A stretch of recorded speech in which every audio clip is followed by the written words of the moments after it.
Hello. Come to the page number 114.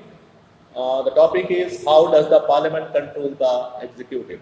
As you know, the executive is the permanent employee of the government and they are not answerable to public or peoples because they are not the representative.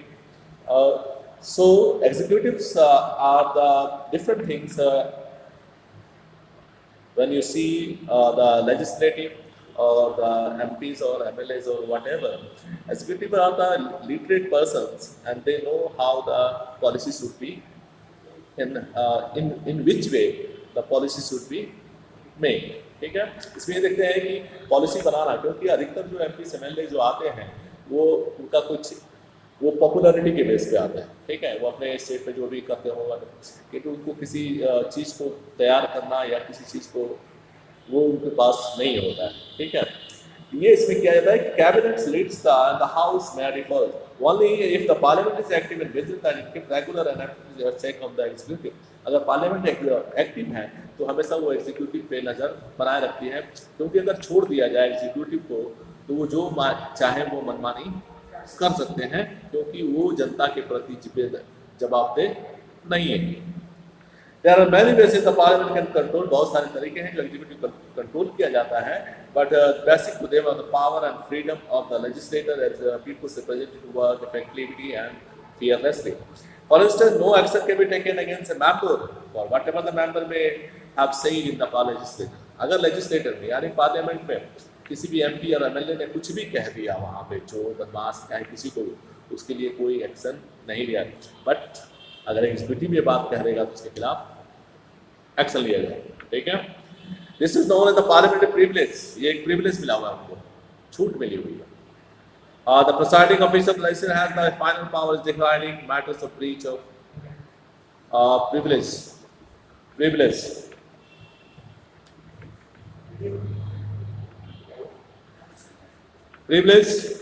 breach of privilege. The main purpose of the privilege is to enable the members of the legislature to represent the people and exercise and take control of the executive. और यही है कि सारे अधिकारियों को control करने के लिए हम एमपी और एमएलए चुनते हैं। ठीक है, और अपने हिसाब से उससे पॉलिसी बनाने को कहते हैं। ठीक है, what are the means of, अब आता है क्या क्या तरीके हैं जिससे कि हम एग्जीक्यूटिव को कंट्रोल कर सकते हैं। तो सबसे पहला डेलिब्रेशन है डिस्कशन। काफ़ी किसी मैटर को लाने से पहले काफ़ी ज़्यादा इसमें डेलिब्रेशन डिस्कशंस काफ़ी खुल के होता है। During the law making process members of the legislative can opportunity to deliberate on the policy, क्योंकि अगर वो मैटर ठीक है एग्जीक्यूटिव ने पॉलिसी बना दिया, ड्राफ्ट कर दिया और उसको जो एमपी और एमएलए जो है उसको लेके पार्लियामेंट में चला आया, ठीक है, तो पार्लियामेंट में जब बहस होगी उसमें क्या कमियां हैं वो सब निकलना शुरू हो जाएगी। तो फिर वो मैटर क्या होगा, दबाव पड़ेगा एग्जीक्यूटिव को कि आपने कैसा एक बिल को जो ड्राफ्ट किया है। तो ये एक चीज़ है। In the house the question hour which is held every day during the sessions of parliament, ये रोज होता है क्वेश्चन आवर, जो भी होता है होता रहे। और इसमें आप कहीं के भी मैटर, आप कोई भी जो इसमें जो मेंबर है वो कहीं का मैटर उठा सकता है। ठीक है, I am not bound to reply. और इसमें क्या है कि इसमें जो उस मिनिस्ट्री का आदमी है वो इसमें बाउंड नहीं है, उसको यहाँ पे सिर्फ क्वेश्चन उठाएगा 0 आवर में, बाउंड नहीं है कि वो उसका आंसर दे। ठीक है, इसके लिए दूसरा एक सिस्टम है, the minister not bound to reply half an hour discussion on matters of public importance, adjournment motion या व्हाटएवर सब इंस्ट्रूमेंट्स ऑफ एक्सरसाइजिंग कंट्रोल। दूसरा एक होता है that is called question hour, ये सबसे ज़्यादा होता है। ठीक है, और क्योंकि हर क्वेश्चन आवर में ही सबसे ज़्यादा जो एमपीज और एमएलए जो होते हैं वो पार्टिसिपेट करते हैं, क्योंकि सब चाहते हैं कि मेरे रीजन, हम जिस रीजन से आते हैं वहाँ का भी मैटर पार्लियामेंट में हो। इसमें बहुत हीटेड डिबेट होती है, बहुत हीट होती है। As MCs of the government, members of the parliament have shown great interest in question hour and maximum attendance recording during this time. सबसे ज़्यादा अटेंडेंस होता है क्योंकि बाकी समय में उनको बोलने के लिए जल्दी कुछ मिलता नहीं है। ठीक है, most of the question aim at electing eliciting information from the government on issues. इसमें क्या है, गवर्नमेंट से वो इंफॉर्मेशन लेने की कोशिश करते हैं कि आप क्या कर रहे हैं। ठीक है, समझ में आ रहा है क्या कर रहे हैं, सच एज प्राइस राइज, क्यों चीज़ों के सामान के रेट बढ़ रहे हैं, ये क्वेश्चन आवर में उठाया जाएगा। ठीक है। उसके बाद अवेलेबिलिटी ऑफ फूड ग्रेन्स, अनाजों का अवेलेबिलिटी है कि नहीं, ठीक है। उसके बाद है एप्रोसाइट और वीकर सेक्शन पे क्यों इतना वो हो रहा है, ठीक है। जैसे हाथरस वगैरह में जो भी हुआ उसको लेके राइट्स क्यों हैं, ब्लैक मार्केटिंग, ये सब क्वेश्चन आवर्स में उठाए जाते हैं। This gives the members opportunity to criticise, और ये मेंबर को एक पावर देता है कि गवर्नमेंट को क्रिटिसाइज करे और इसलिए उसको जवाब देना पड़ता है, ठीक है। क्वेश्चन आवर में सरकार को जवाब देना पड़ता है, जो भी जिम्मेदार मंत्री होगा या वो। अप्रूवल और रेटिफिकेशन ऑफ लॉज, कोई लॉज आया है, ठीक है, लोकसभा से पारित हो गया, उसके बाद वो कहाँ आया, राज्यसभा में, उसमें कुछ चेंजेस करना है तो ये राज्यसभा सजेस्ट करेगी, इसमें आप चेंज करिए, ठीक है। उसके बाद तो सरकार ने अगर मान लिया, नहीं माना, तो वो राज्यसभा से पास नहीं हो पाएगा, और जब राज्यसभा से पास नहीं हो पाएगा तो प्रेसिडेंट के पास भी नहीं जाएगा, ठीक है। अगर कोई चीज़ ठीक है, सजेस्ट कर दिया, उसको फिर से इसमें चेंज कर दिया गया, चेंज करने के बाद उसने पास कर दिया राज्यसभा ने भी, उसके बाद वो प्रेसिडेंट के पास जाएगा और देन इट बिकेम्स लॉ।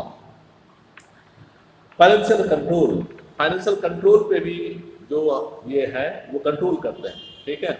ये एग्जीक्यूटिव भी बताते हैं कि हम पैसा कहाँ से लाएंगे और पॉलिसी पे पैसा कैसे खर्च करें, ठीक है। तो इस पर भी क्वेश्चन उठ सकता है कि आप कैसे, कहाँ से ला रहे हैं, क्या है सब, क्योंकि बजट में आपको सब बताना पड़ता है कि कितना आपका आमदनी है और कितना आपका खर्च है। The House of Legislature allows the legislature to exercise control over the permitting of the government. This legislature may refuse to grant resources to the government. This seldom happens because the government ordinarily enjoys support of the majority in the parliament system. और इसमें जिसकी majority होगी उसी की सरकार रहती है, और कहीं कहीं इस चीज़ को लेके और भी चीज़ें हैं। Nevertheless, before granting money, the Lok Sabha can discuss the reason for the government requires money.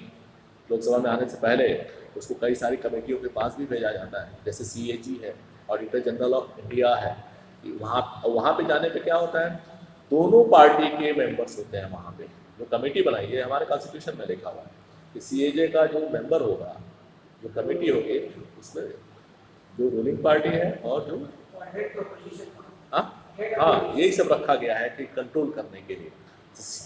अब चैनल से होके ही आना है उसको CAG के लिए, क्योंकि पैसे का मैटर है, तो CAG डिफेंस को अगर बजट देना है तो CAG से होकर आएगी। अब CAG की मान लीजिए कि बोफोर्स कह रहे हैं, राफेल में जो हुआ था तो उसका CAG ले गया, ठीक है। तो CAG बोला कि मैंने रिपोर्ट नहीं दिया, इन्होंने कहा झूठ बोला, बट क्या होता है उस पर मैं नहीं जाना, ठीक है। उसके बाद ऑडिटर जनरल है, ठीक है,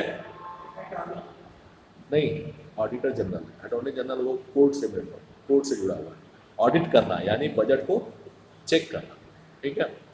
But the legislative control is not only aimed at financial propriety, this is concerned about the policy of the government that are reflected in the budget, ठीक है।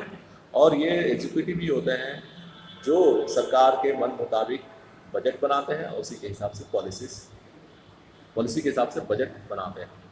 Through financial control, the legislature control the policy of the government. तो government actually कौन है यहाँ पे? Executives हैं, क्योंकि ये 5 साल आएंगे और चले जाएंगे, ठीक है। सारा काम तो वही लोग करते हैं, बस उनको कंट्रोल करने का काम जो है ये हमारे लेजिस्लेटिव है। अब आता है no confidence motion. No confidence motion उसमें है कि बहुत सारे ऐसे पार्टी के भी मेंबर होते हैं जो अपने पार्टी की जो पॉलिसीज है उससे राय नहीं रखते हैं। समझ में आ रहा है? एक कंडीशन ये है, नहीं समझे? मान लीजिए कि जो रूलिंग पार्टी है तो रूलिंग पार्टी में नंबर ऑफ बैकग्राउंड से लोग पहुंचे होते हैं, MPs गए होते हैं, ठीक है। अब मान लीजिए कि कुछ सरकार कुछ इस तरह का चीज़ बनाती है, जैसे मान लीजिए हम एग्जाम्पल देते हैं कि सरकार चाहती है कि जो रिजर्वेशन सिस्टम है उसको हम ख़त्म करें, ठीक है। उसमें ऑलमोस्ट आप देखेंगे कि 84 और समथिंग सीट जो है वो SC ST को रिजर्व है, तो सारा रिजर्वेशन उधर है, उसको ख़त्म करने की चाहेंगे। अब वहाँ पे क्या होगा, मैटर जो उसी के पार्टी के लोग होंगे वो हो सकता है कि गवर्नमेंट के अगेंस्ट हो। अब वहाँ पे एक वोटिंग होगी जिसको बोलेंगे बहुमत साबित करिए आप, नो कॉन्फिडेंस मोशन।